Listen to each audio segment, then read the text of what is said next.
Over the years, the Har Havesim Cemetery has not been well kept. The cemetery owners say they don't have the $1 million needed to restore and maintain the property, so they're planning to remove the remains to another cemetery in the area. But that plan is being criticized by descendants of the 1,200 people buried here. To disturb, the burial place for the sake of private enterprise is, again, just morally offensive. I wasn't notified that anything was going to change here. I knew I wasn't well tended, but at least the graves were here and that we could come and visit when we wanted to. And then all of a sudden, I was informed that major construction was going to occur, that bodies were going to be disinterred. According to Jewish law, a cemetery is holy and sacred.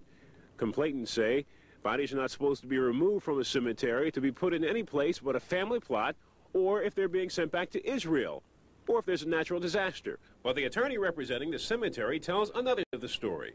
It's hard for me to believe that a family member would really want a loved one to exist under those circumstances. They're just horrendous. You can't get into the property, you can't find graves, you can't see anything. It's been decimated. Cemetery officials say they would prefer to reestablish the 7 acres of Har Havesim as an active burial place.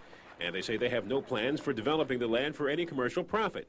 And they say if the money can't be raised, they would be willing to take bodies to Israel for reburial.